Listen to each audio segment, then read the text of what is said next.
The doctor looked up from the paper in his hand, his face frozen like a statue.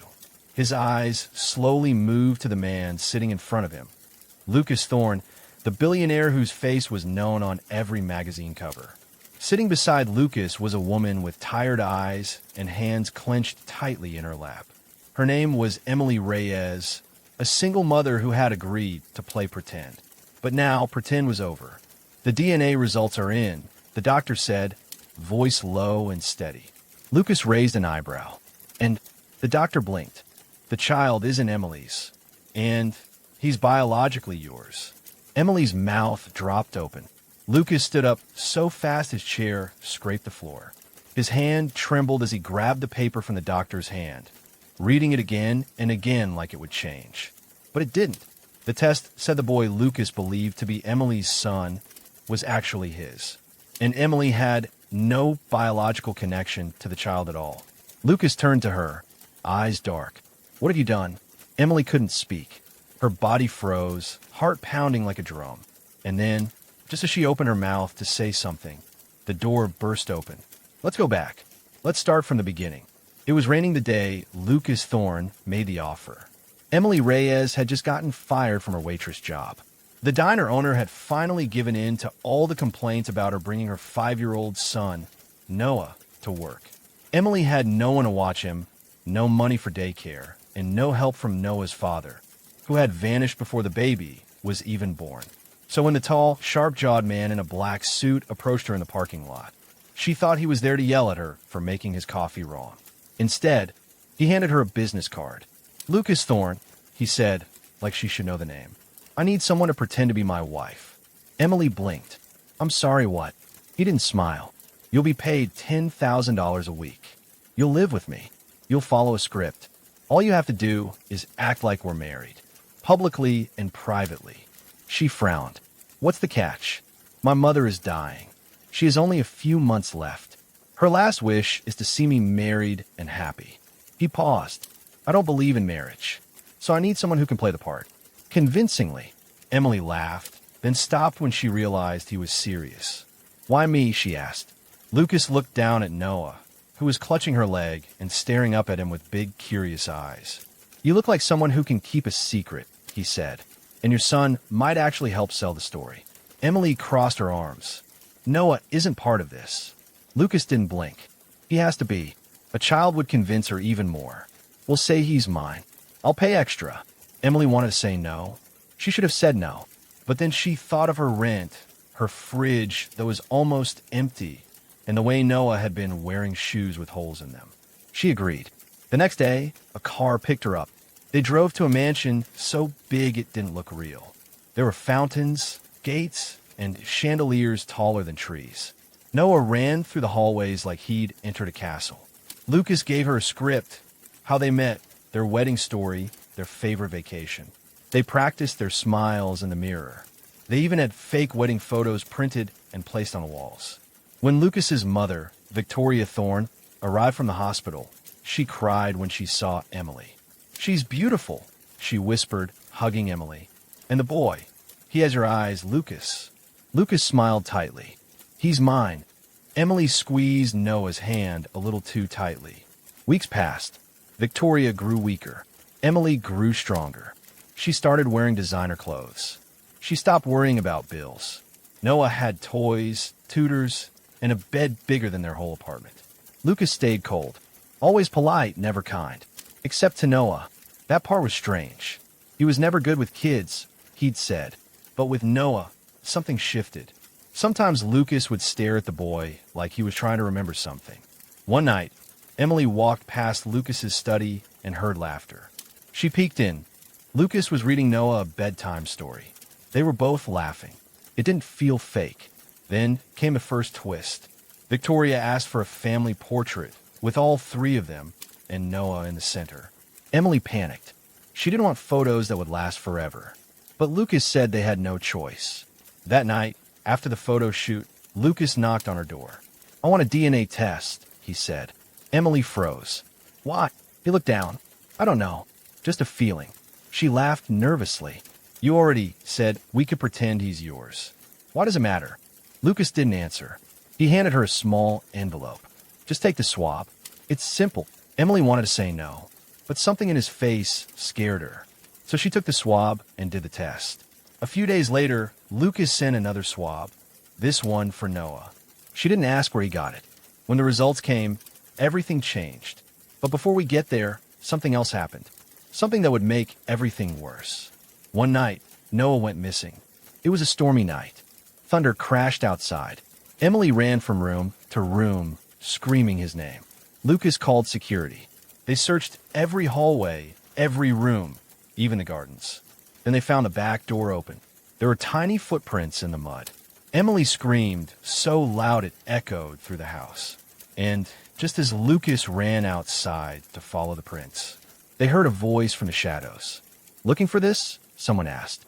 And there stood a man no one had seen before, holding Noah in his arms. Wet, shivering, and silent. The man holding Noah had a strange look in his eyes, like he knew a secret no one else did. He was tall, soaking wet, and dressed in a dirty leather jacket. His boots were caked with mud, and his hands looked rough like he worked with them a lot. But the strangest part was that Noah didn't seem afraid. He wasn't crying. He was just staring. Lucas stepped forward first. "Put the boy down. Now." The man didn't move. "I mean no harm," he said, voice low and calm. "I was walking through the woods and saw him near the edge of the pond." He almost fell in. Emily pushed past Lucas and grabbed Noah, holding him so tight the boy yelped. "Why was the back door unlocked?" she cried. "Why would he even be out there?" Noah just looked at her. "I wanted to find the stars," he whispered. "The stars," she repeated, confused. "There was a voice outside my window. It said the stars were waiting for me. So I followed it." Lucas turned back to the stranger. "Who are you?" The man looked at Emily. His eyes didn't blink. "Name's Jace," he said. "I used to know her." Emily's heart dropped. "No," she whispered. Lucas frowned. "You two know each other?" Jace gave a crooked smile. "You could say that. She and I have some history." Emily stepped back. "You're lying." But Jace pulled something from his coat. A small, crumpled photograph. He handed it to Lucas. It was a picture of Emily, 10 years younger, laughing in a field. Beside her stood Jace, and in her arms a baby. Noah. Lucas's mouth went dry. "What is this?" Emily couldn't speak. Her lips parted, but nothing came out. Jace slipped his hands into his pockets.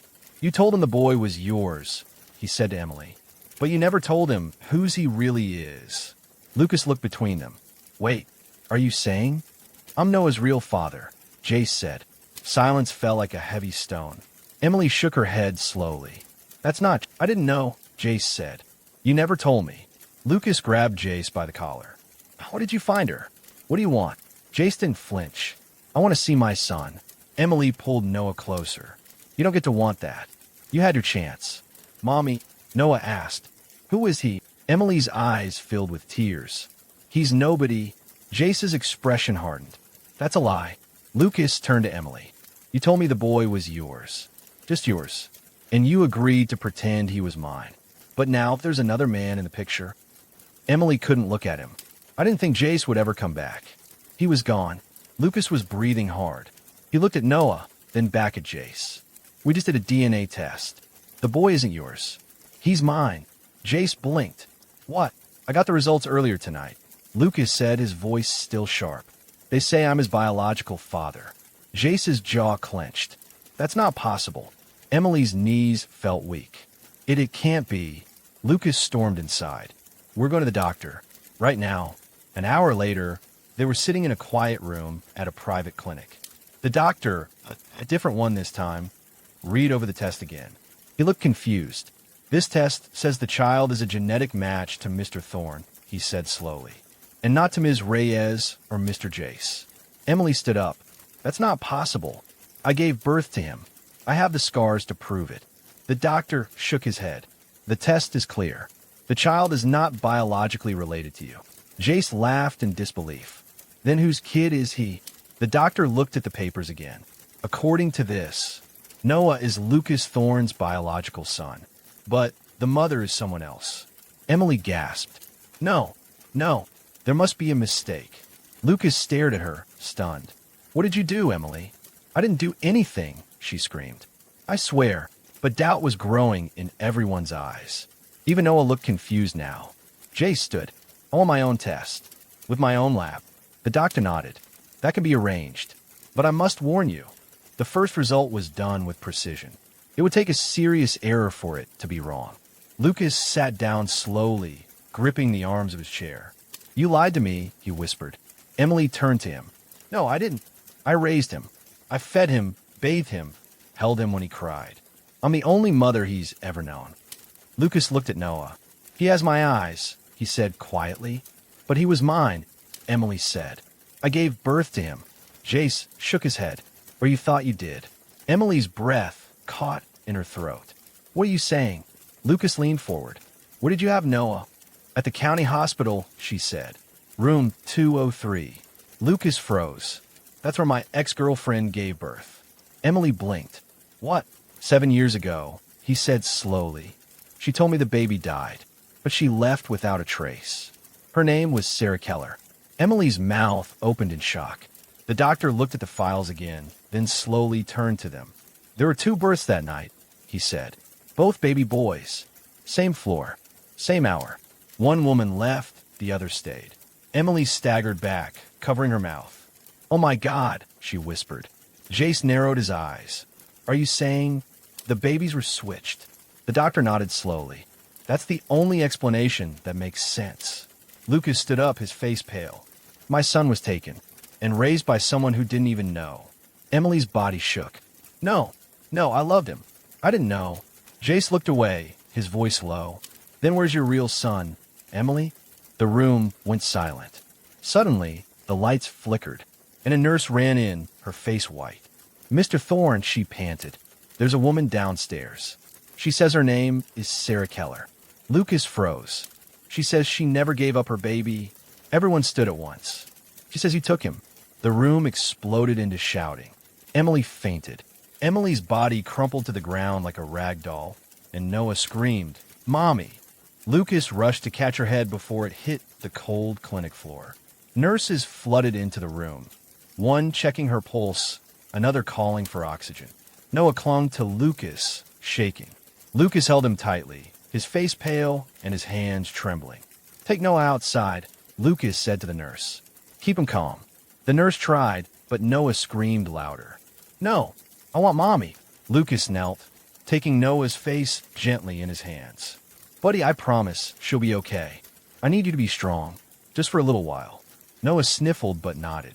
The nurse let him out slowly, and the door clicked shut behind them. Lucas stood and turned to the doctor. Where is she? Where is Sarah Keller? The doctor gestured down the hallway. She's in the waiting room. Lucas took off running. He pushed through the doors, heart slamming against his ribs. And there she was. Sarah. Her hair was shorter now, darker. Her face had lines of pain and time. But it was her. She stood up slowly, her eyes locking onto his. You, Lucas whispered. Sarah's voice cracked. They told me the baby died. You told me the baby died. I was told that by the hospital staff, Sarah snapped. I had complications. I passed out. When I woke up, they said my baby had been stillborn. But I never saw him, never held him. And then I couldn't face you. I broke. Lucas shook his head. Sarah, we just found out my son is alive. He's been living with someone else. Her hands covered her mouth. What? He's 7 years old. His name is Noah. He thinks he's Emily's son. Sarah swayed, like her legs might fail her. Then where's her child? Lucas swallowed. That's what we don't know. Sarah looked around wildly. They said there was another woman in room 203 the same night I gave birth. Could it have been her? Lucas nodded. Emily Reyes. Where is she? Sarah asked. She fainted. The truth hit her hard. Sarah sank into a chair. This is a nightmare. Lucas sat beside her, his voice low. Sarah, he looks just like me. The boy. He laughs like I used to. I didn't know, but now that I do, he's my son. And yours. Tears slipped down her cheeks. Can I see him? Lucas hesitated. He doesn't know you. To him, you're a stranger. Sarah straightened. Then we have to tell him the truth. All of it. Meanwhile, in another room, Emily woke slowly. Her head pounded. A nurse helped her sit up, and Jay stood nearby, arms crossed, his face dark with worry. What happened? She croaked. You fainted, Jace said. And you missed it. Your son isn't your son. And now the real mother's here. Emily blinked, then grabbed the side of the bed. No, that can't be. He's mine. Jace shook his head. The test is right. You raised him, but he was never yours. Emily gasped. Then where's my baby? Where's my son? The nurse's eyes softened. There's still hope. We'll look into the records. We'll find out what happened that night. Emily leaned back, hands trembling. If I lost him, if someone took him. Jace knelt beside her. I know this hurts, but you have to stay strong. For the boy. For Noah. Tears slipped down her cheeks. He's not even Noah. Not really. I don't even know his real name. But he knows you, Jace said. You're the only mother he remembers. A few doors away, Lucas stood outside the room where Noah sat with the nurse. He watched through the glass window. Noah was drawing on a piece of paper with crayons, completely unaware that his whole world was shattering. Lucas took a deep breath, then walked in. Hey, champ, he said softly. Noah looked up and smiled. Is Mommy okay? She's going to be fine, Lucas lied. Noah nodded and slid off the chair. Lucas knelt down beside him. You're really special, you know that? Noah shrugged. I guess. There's something I need to tell you. Something really big. You ready? Noah's eyes widened. Bigger than dinosaurs? Lucas chuckled softly. Yeah, way bigger. He hesitated. The lady you call Mommy, she loves you. More than anything. But she didn't carry you in her tummy. Noah blinked. Then who did? Lucas pointed to the hallway. A lady named Sarah. She's here right now. Noah frowned. Is she nice? She's scared. Like all of us. But she wants to meet you. If that's okay. Noah was quiet for a long moment. Is she my real mom? Lucas nodded slowly. Yes. And I'm your real dad. Noah stared at him. You? Lucas smiled gently. Yeah. Surprise. Noah reached out and touched Lucas's cheek. You don't feel like my dad. Lucas swallowed. I know, but I want to, if you'll let me. Noah looked down at his crayon drawing. Then he whispered, Can I still see Mommy? Lucas nodded. Of course. Later that evening, all of them gathered in the hospital lounge. Lucas, Emily, Sarah, Jace, and little Noah in the middle. Noah sat on the floor, drawing quietly. He didn't say much. Emily sat with a tight face, her hands twisting a napkin. Sarah stared at the boy, barely blinking. Lucas stood like a stone pillar, unsure of what to do. Then Sarah slowly moved toward Noah and knelt beside him. Hi, she said softly. I'm Sarah. Noah looked up. Hi. She smiled, nervous. You're really good at drawing. He nodded. Thanks. She pointed at the picture. Is that me? He studied her, then nodded. You kind of look like her. Sarah's lips trembled. I'm your mom. Noah tilted his head. I already have a mom. Sarah's eyes welled. I know, but I had you first. When you were a baby. Noah thought for a moment. Then he reached out and took her hand. Everyone in the room held their breath. But before anyone could speak, the doctor rushed back in, holding a thick file. We found something, he said, about the baby that was supposed to go home with Ms. Reyes. Emily stood up so fast her chair crashed behind her. What is it? The doctor looked around the room. We have a match. A boy, 7 years old, living in a foster home in Nevada. His name is Carter. Emily gasped. Carter, he's your son, the doctor said. The hospital switched the babies by accident. He was placed in the system shortly after birth. Jay stood up too. Where is he now? The doctor hesitated. He's missing, he said. He ran away 2 weeks ago. Emily clutched her chest. No. Lucas looked around the room, then at Sarah, then at Noah. We have to find him, he said. Suddenly, Noah stood up, his voice soft but sure. I saw him, he said. Everyone turned to him. What? Emily asked. In my dreams, Noah whispered.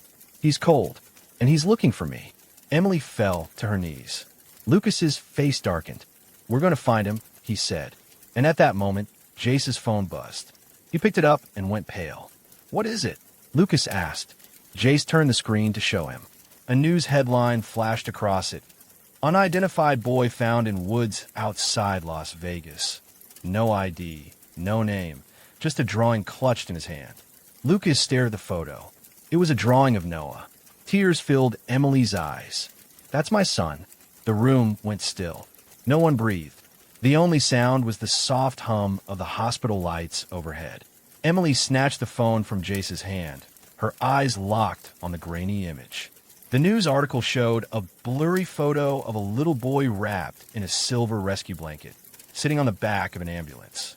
His face was dirty, his hair matted. But what made Emily's heart stop was the drawing in his tiny hand. A child sketch of a smiling boy with spiky hair. Noah. "It's him," she whispered. "It's Carter. My baby." Lucas stepped closer, his voice low. "Where was he found?" Jay scrolled quickly. "Just outside Las Vegas. They say he hasn't spoken a word since he was picked up." Sarah looked between them all. "We need to go. Now." Emily's fingers gripped the phone like it was the last thing holding her to earth. "He's been alone all this time." Lucas pulled out his phone. "I'll have the jet ready in 15 minutes. We're flying to Vegas." Noah, sitting in the corner, watched quietly, his eyes big. He stood and walked to Emily, tugging gently on her sleeve. "Mommy," he said softly, "is that my brother?" Emily knelt down, wrapping her arms around him. "Yes, baby. That's your real brother, and we're going to bring him home." The jet ride was silent, heavy with tension. Emily sat by the window, staring into the clouds, her hands wringing her shirt. Lucas sat beside her, typing quickly on his phone, making calls, arranging transportation and lawyers. Sarah was across from them, eyes red but focused. Jace paced the aisle, his fists clenched. Noah sat with his head resting on Emily's lap, a blanket wrapped around him, half asleep. Emily looked at Lucas suddenly. "What happens when we get there? What if he doesn't remember me?" Lucas looked at her. "You raised Noah for 7 years. You'll find a way. And he's your blood. You'll know what to say." Emily blinked hard, trying not to cry. "I just want to hold him. I just want to tell him, Mommy's here now." They landed in Vegas just after midnight. An SUV was waiting for them, and within 30 minutes, they were outside the children's shelter where Carter had been taken. The building was small, cold-looking. 2 police cars were parked outside. Lucas pushed open the glass doors, and the group followed. Inside, the air was thick with sadness. A woman with short gray hair and a kind face stood behind the front desk. "You must be the family," she said. "He's in the medical room, second door on the left." Has he said anything? Emily asked quickly. The woman shook her head. "Not a word. But he keeps holding on to that drawing. It's like it means everything to him." Emily turned to Lucas, her voice trembling. "I need to see him. Alone." Lucas nodded. "We'll wait here." She turned and walked down the hallway, every step echoing louder than the last. When she reached the door, her hand trembled as she reached for the knob. She pushed it open. There, in the far corner, sitting on a hospital cot, was a small boy wrapped in a blanket. His face was pale, his eyes sunken, and in his hand was the wrinkled drawing. Emily stepped inside, her voice just a whisper. "Carter." The boy didn't move. "It's me," she said, kneeling down a few feet away. I think I'm your mommy." The boy slowly turned his head. His eyes met hers, and then he dropped the drawing and ran to her. Emily opened her arms wide and caught him as he threw himself into her chest. She wrapped him in the tightest hug she had ever given. He trembled in her arms. "I waited," he whispered, his voice raspy. "I waited for you to come." Emily kissed his forehead over and over. "I'm here. I'm never leaving again." Tears streamed down her cheeks. Outside the door, Lucas watched through the small glass window. Sarah stood beside him, tears silently falling. Jace had one arm around Noah, who peeked through the window too. "Is that him?" Noah whispered. Lucas nodded. "That's Carter, your brother." Noah pressed his face to the glass. "Can I meet him?" Lucas smiled softly. Soon, over the next few days, the story exploded in the news. Baby swap. Billionaire son found in secret twist. 2 mothers. 2 sons. 1 truth. The hospital back in their hometown launched a full investigation. The nurse who had been on duty the night the babies were born had disappeared. They suspected she had been working with an illegal adoption ring, swapping babies for money. Lucas promised to use his wealth and influence to track her down. He hired private investigators and gave the police everything they needed. Meanwhile, Emily was allowed to take Carter home, temporarily, while the courts worked out custody arrangements. But nothing about it felt temporary. He clung to her like he had always belonged there. Noah was quiet around his brother at first, but slowly, the two boys began to play together. They built blanket forts. They shared toys. They even curled up together on the couch while Emily read them bedtime stories. One night, as Lucas stood in the doorway watching the boys sleep, Emily walked up behind him. "They're both so different," she whispered, "but they love each other like they've always been brothers." Lucas nodded. "It's like the universe wanted them to find each other." Emily looked up at him. "Lucas, do you think we can keep this going? For them." Lucas turned, meeting her eyes. "I was about to ask you the same thing." She smiled, tired but grateful. It was all supposed to be fake. But it became real, he said. Just as they stood there, a call came through on Lucas's phone. He answered it quickly. A deep voice came through. "Mr. Thorne, we found the nurse. She's in Mexico, hiding under a fake name. We got her." Lucas's jaw tightened. "Bring her in." He turned to Emily, his eyes sharp. "It's not over," he said.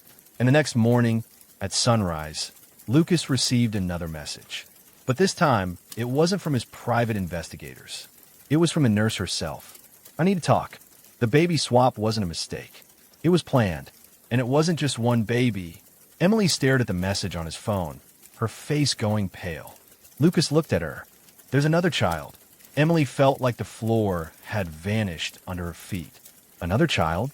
She stared at Lucas, who was still holding his phone, the message glowing like a threat in the dark. "It wasn't just one baby," Emily whispered. "What does that mean?" Lucas's face was unreadable, but his voice was low and tense. "It means someone was doing more than switching babies. Someone was selling them." Emily's stomach turned. "Do you think Carter has a sibling?" Lucas slowly nodded. "Or maybe you do." She shook her head. No, I had one baby. Just Carter." Lucas looked back at the phone. But what if the nurse took 2 babies that night? What if she took one from someone else, too? They were quiet for a long time. Then Lucas pressed a button on his phone and called his investigator. "Where is she?" he asked. "The nurse. She's being held by the local police in Tijuana," the man replied. "She wants to talk, but only to you. She says it's too dangerous otherwise." Lucas nodded. "Book the jet. We leave tonight." Emily's voice was small. "I'm going with you." Lucas hesitated. "Are you sure?" "She has answers," Emily said, "and I need them." Hours later, they were stepping off a small private jet into the hot, dry air of northern Mexico. A black SUV was waiting for them at the edge of the runway. Inside, a grim-faced officer was seated in the front, speaking in Spanish on a radio. "She's ready," he said to Lucas, "but she's scared. She says people will kill her if she talks." "She already talked," Lucas replied. "She messaged me. Now I want to know what she meant." The officer didn't respond. He just drove. 20 minutes later, they reached a low, concrete building with no signs. Inside, the lights buzzed and the air smelled like bleach. A heavy door creaked open and they were led down a hallway to a holding room. The woman was already seated at a metal table. Her hands were shaking. Her hair, once blonde, was now a dull gray. Wrinkles lined her face, but her eyes were sharp and panicked. She looked like she hadn't slept in years. "You," Emily said quietly. The nurse looked up. "You were the one in room 203. Emily nodded. "And you stole my baby?" The woman didn't deny it. She just stared at the table. "I didn't mean for it to happen like that," she said. "But once it started, I couldn't stop it." Lucas sat across from her, his voice like ice. "You said it wasn't a mistake. That it was planned." "Explain." The woman licked her lips, then leaned forward. "There were 3 babies born that night. One was yours," she said, nodding at Emily. "One was Sarah's." Then she turned to Lucas. "And one was from a girl no one knew. No ID. No family. She came in alone, gave birth, and vanished." Emily gasped. 3. "Yes," the nurse said. "We were told to take 2 of them. Sell them. Keep one as cover." "Sell them to who?" Lucas asked sharply. "A woman named Lydia Morano," the nurse whispered. "She runs a black market adoption ring. Rich clients who want clean adoptions without waiting. I was paid $50,000 for each baby." Emily was shaking now. "Where did the 3rd baby go?" "I don't know," the nurse said. "I only help with the swap. I thought if I stayed quiet, they'd leave me alone." But after all these years, they found me again. That's why I contacted you. Lucas stared at her. You're saying there's a third child out there, one who was stolen that night. The nurse nodded. Yes. Emily put her hand over her mouth. That child could be mine.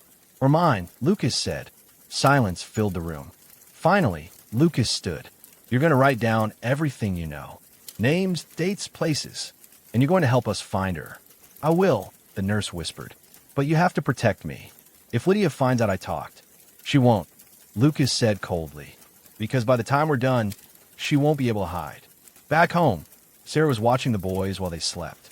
She sat between their rooms, unsure which one to look at more. Carter, quiet and guarded. Noah, loud and playful. She couldn't believe how much time had been stolen from her. 7 years of birthdays. 7 years of firsts. First steps. First words. And now there was a third child out there. She looked at Jace, who stood in the hallway, arms crossed. Do you think it's real? She asked. Another baby? Jace nodded. That nurse had the look of someone who's been running for too long. Sarah stood. What if it's a girl? Jace looked surprised. You think? I don't know, she said. But if it is, she might be the only one who never got a real home. What if she's still out there, waiting? Jace's phone buzzed. He checked it, frowned, then showed it to Sarah. A message from Lucas. She gave us an address. Lydia Morano is in Chicago. We're flying out at dawn. Chicago was loud, gray, and cold. Lucas and Emily didn't sleep during the flight. By the time they reached Lydia Morano's estate, a towering modern mansion surrounded by high fences and security cameras, they were running on fear and adrenaline. Lucas showed the private investigator's ID at the gate. The guards let them through, but the looks on their faces said they were suspicious. Inside, Lydia Morano waited in a glass-walled office. She was tall, with silver hair and a sharp black suit. Her nails were perfect. Her smile was fake. You must be Lucas Thorne, she said. I've seen you in magazines. We know what you did, Lucas said flatly. Lydia didn't blink. You'll have to be more specific. I do a lot of things. Emily stepped forward, her voice trembling. You stole my baby, and someone else's, and you sold them. Lydia's smile vanished. I don't know what you're talking about. Lucas tossed the file on her desk. That's a sworn statement from your nurse. And we have DNA proof that 2 children were switched. We're missing one more. Lydia's eyes darted. This meeting is over. No, Lucas said, stepping in front of the door. Where's the third child? Lydia turned to Emily, her voice suddenly cold. Even if there was another child, what makes you think she wants to be found? Emily's eyes narrowed. Because she deserves to know the truth. Just like the boys. Lydia stared at them both, then sighed. She was adopted by a couple in New York. High society. Lots of money. They never knew where she really came from. We gave them papers. She's been theirs ever since. Emily's heart pounded. What's her name? Lydia's lips curled. Ariana. Lucas stepped forward. And where is she? Lydia leaned back, smiled cruelly, and said, She's at your mother's charity gala. Tonight. Lucas blinked. What? Victoria Thorne's Children's Foundation, Lydia said. She's the guest of honor. She thinks she's raising money for orphans. Funny how things come full circle. Emily gasped. You mean my daughter has been under your nose the whole time? Lucas didn't wait. He grabbed Emily's hand. We're going to that gala. And as they ran from the room, Lydia's voice echoed after them. She doesn't know who she is.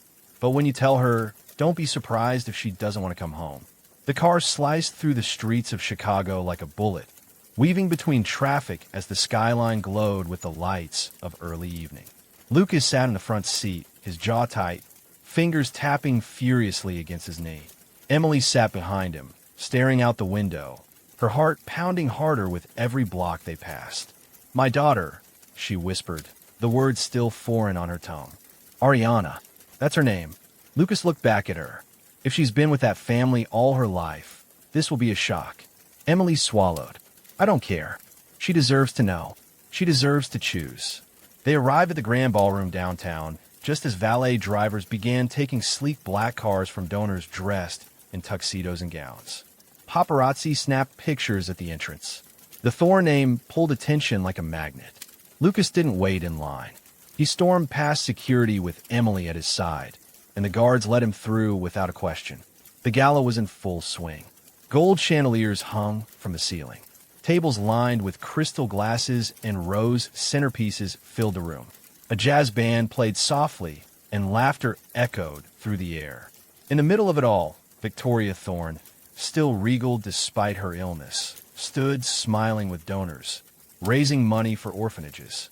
And beside her stood a teenage girl in a white dress, her long black curls pinned neatly, a diamond pendant around her neck. She laughed at something Victoria said. Emily stopped walking.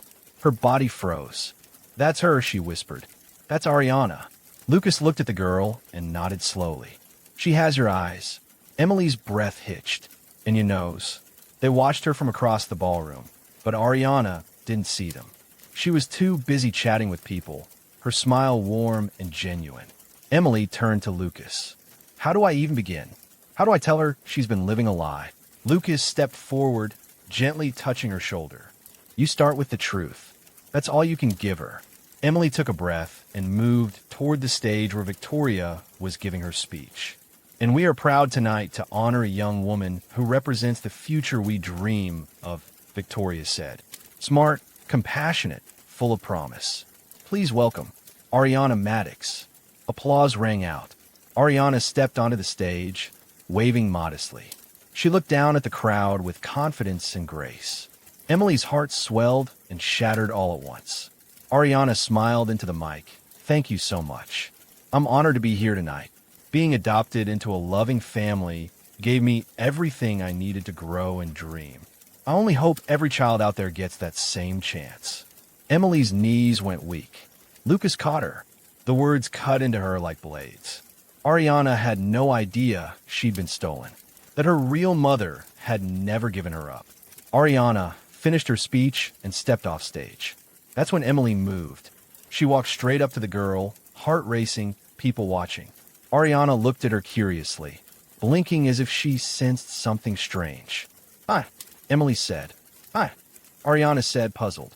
"Do I know you?" Emily's voice broke. "No, but I know you." Lucas stepped beside her, giving the girl a calm smile. "Ariana, my name's Lucas Thorne. May we speak to you? In private."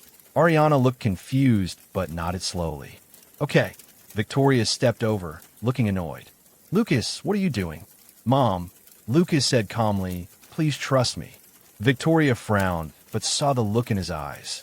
10 minutes, she warned. They led Ariana to a quiet lounge just outside the ballroom. Ariana sat down, still confused. "What is this about?" she asked. Emily sat across from her. This is going to sound crazy, but please just listen." She reached into her purse and pulled out a photo, the one the nurse had finally shared of the 3 babies born that night. The date stamped on the corner. Room 203. The hospital bracelet. "This is you," Emily said. "The night you were born." Ariana took the photo, eyes narrowing. "How do you have this?" "Because," Emily swallowed hard, "I'm your mother." Silence. Ariana blinked, then laughed nervously. "Sorry, what?" "You were born in a hospital where a woman named Lydia Morano worked with a nurse to switch babies. You were taken from me, given to a family under fake adoption papers." Ariana stood. "That's not funny." Lucas stood too. "We have DNA results. A match. You're Emily's biological daughter." Ariana shook her head. "No, my parents, they adopted me legally. They told me everything. I've seen the papers. They're forged," Lucas said. "We have a sworn confession." Ariana's hand shook. "You're lying." "I wish I was," Emily whispered, standing slowly. "I wish you'd grown up with me. I didn't know they took you. I would have never stopped looking if I had known." Tears welled in Ariana's eyes. "Then why are you here now? To take me back?" "No," Emily said quickly. "I'm not here to take anything. I needed you to know the truth. And to meet you." Ariana turned her back. "I need to call my parents." Lucas reached into his pocket. "Wait, I want to show you something else." He pulled out a drawing. Noah's drawing. The one Carter had clutched in the woods. "Your brothers," he said. "This is them." Ariana turned slowly. "I have brothers." "Yes," Emily said. "Carter and Noah. They're both 7. One of them was switched too. The other is my adopted son." But both of them love you already, even if they don't know it yet. Ariana stared at the drawing, hands trembling. I can't breathe, she whispered. Emily stepped forward. Do you want to meet them? Ariana's lips quivered. I don't know. Everything feels fake. Emily nodded. It did me too, but they're real. You're real. And we're here now. Ariana didn't answer. She looked out the window in silence. Then she whispered, I want to see them. Lucas smiled. 2 days later, back at Lucas's estate, the doors, Noah stood at the top of the stairs, hiding behind the railing. Carter peeked from behind the hallway wall. Ariana stepped inside, her hands tucked into the sleeves of her coat. Emily stood beside her, barely breathing. Lucas motioned to the boys. Come on, guys. She's your sister. Noah stepped out first. Hi. Ariana smiled nervously. Hi. Carter followed, walking slowly. What's your name again? Ariana. Carter tilted his head. Do you like peanut butter?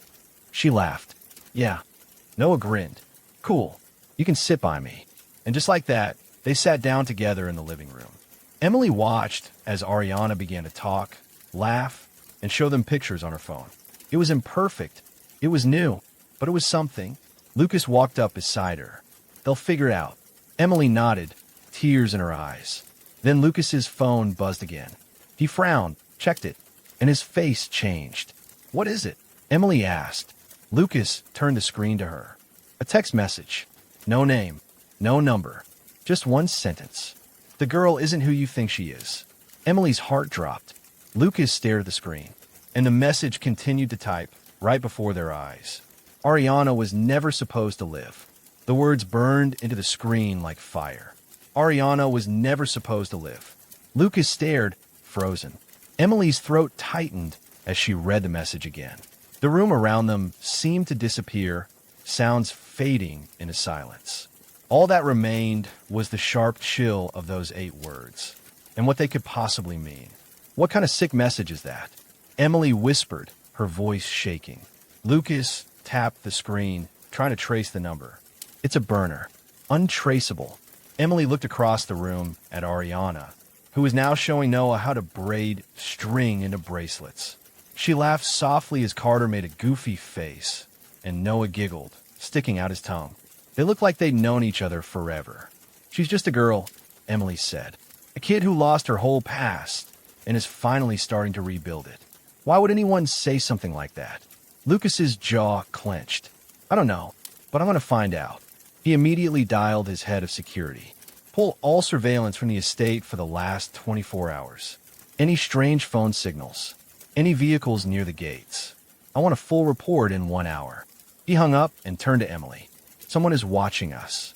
Emily shook her head. Why now? After everything we've uncovered, what else is there? Lucas looked down at the phone again. Another message pinged. Check the girl's blood type. It doesn't match yours. Emily blinked. What? Lucas raised his head slowly. Ariana's DNA. It was a partial match. Enough to confirm she was likely your daughter. But maybe not full parentage. Emily stepped back. You're saying she's not mine? I don't know, Lucas admitted. But someone clearly does. And they're playing games. Emily marched toward the living room. Then we're getting her tested again. Today. Within hours, Lucas had arranged a private appointment with a geneticist. Ariana was confused, but agreed to go. Emily held her hand the whole time as they took blood samples from both of them. Is something wrong? Ariana asked, her voice small. No, Emily said gently, brushing a curl from her daughter's forehead. We want to be absolutely sure. Ariana looked nervous. You mean you're not sure I'm really yours? Tears stung Emily's eyes. I'm sure in here, she said, pointing to her heart. But there's someone out there trying to make us doubt it, and I won't let them. The doctor promised results within 24 hours. Back at the estate that night, tension hung like a fog. No one slept much. Lucas paced the halls. Jay stayed on high alert. Sarah helped Ariana calm down, while Emily sat in the boys' room, watching Carter and Noah sleep side by side. By morning, the doctor called. Lucas answered on speakerphone. Mr. Thorne, I've reviewed the results, and there's something very strange. Lucas leaned forward. Go on.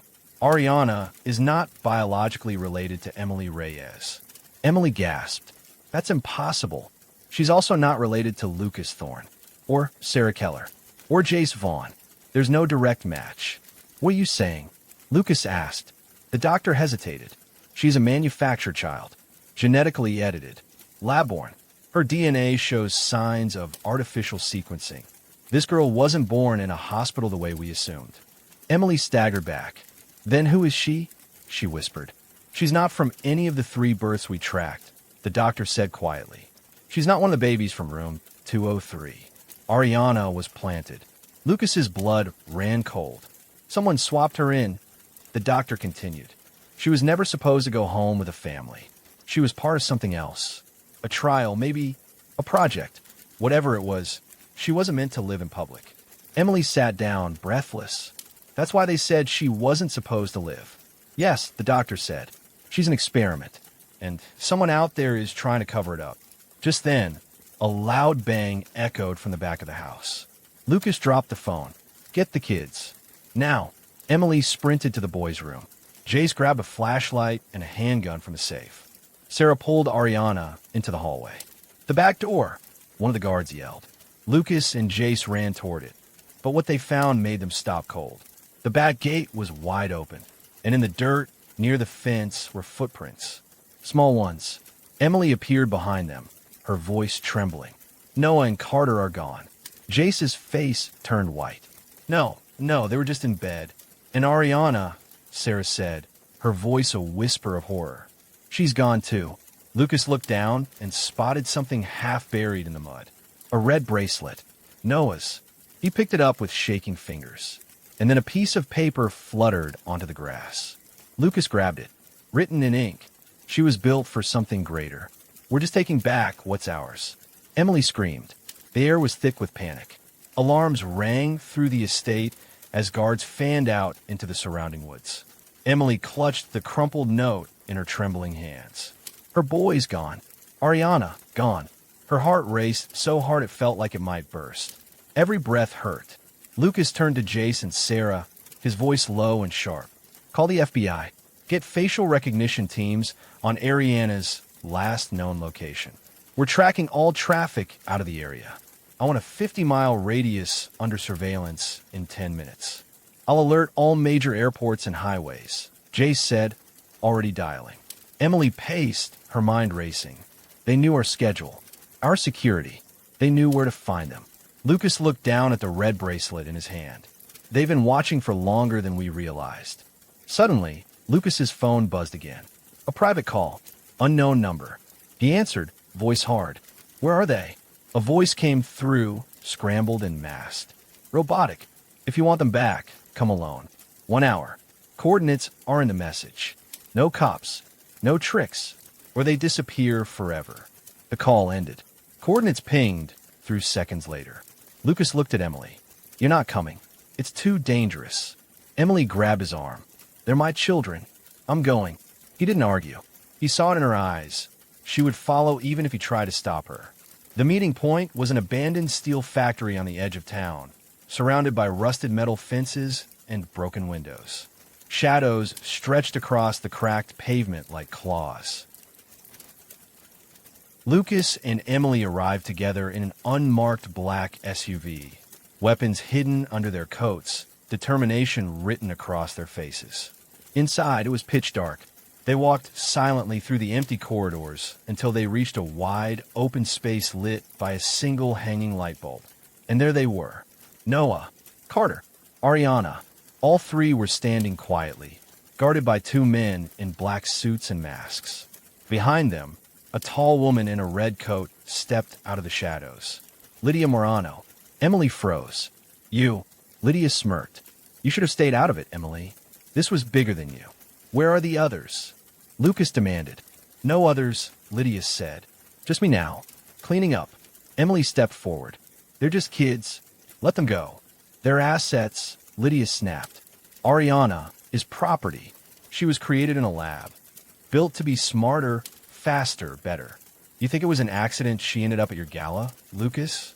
I place her there. I let her be adopted. She was a test. Lucas's eyes narrowed. Test for what? To see how long she could pass as normal, Lydia said. And she did. Too well. But the program wants her back now. She's valuable. And those boys, she nodded toward Noah and Carter, are leverage. No, Emily whispered, stepping between Lydia and the children. You're not taking them. Try to stop me, Lydia said.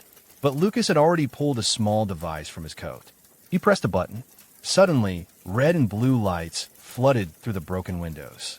Helicopters roared above. Sirens screamed in every direction. FBI agents swarmed in. Lydia turned to run, but Jace appeared behind her, gun drawn. Going somewhere, she froze. Guards were tackled to the ground. Guns dropped. In less than a minute, it was over. The children ran straight into Emily's arms. All three of them. She cried and kissed them over and over, barely able to speak. Lucas stood back, breath shaking. Sarah reached Ariana and hugged her tight. I'm so sorry, sweetheart. We had no idea. Ariana pulled back, looking around. Am I really not human? Emily knelt beside her. You are so human, baby. You're kind, brave. You chose love. That's more human than anything. Ariana nodded slowly, then turned to Noah and Carter. We're really siblings. Forever, Noah said proudly. Carter smiled. Even if you're part robot or whatever. Ariana laughed for the first time in days. Thanks, I think. 2 weeks later, the sun rose slowly over Lucas's estate. The nightmare had ended, but the healing had just begun. The court gave Emily full custody of Carter, her biological son. Noah, who had grown up as her own, remained with her as well, with Lucas granted legal co-parenting rights. Ariana, after days of soul-searching, chose to stay. She had a right to choose her life. The courts agreed. Sarah and Jace supported them all, becoming permanent fixtures in the children's lives. Lydia Morano was sentenced to life in prison without parole. The illegal adoption ring was dismantled. The lab that had created Ariana was exposed and shut down. Dozens of children were rescued. Families reunited. Emily opened a foundation to help children lost in the system. Lucas funded it completely. But more than that, he stayed. One quiet evening, as they sat on the porch watching the kids play tag in the garden, Lucas took Emily's hand. You were only supposed to pretend, he said softly. She smiled, and then a DNA test changed everything. He chuckled. Yeah, it sure did. She leaned her head on his shoulder. Do you think we'll ever be normal again? Lucas looked at the laughter and chaos spilling through the yard. Noah swinging from a tree, Carter building a fort, and Ariana sketching a picture of them all with colors as bright as the sun. We're already better than normal, he said. We're a miracle. Emily closed her eyes. For the first time in years, everything finally felt right. The lies were gone. The children were home. And love, real love, was no longer pretend.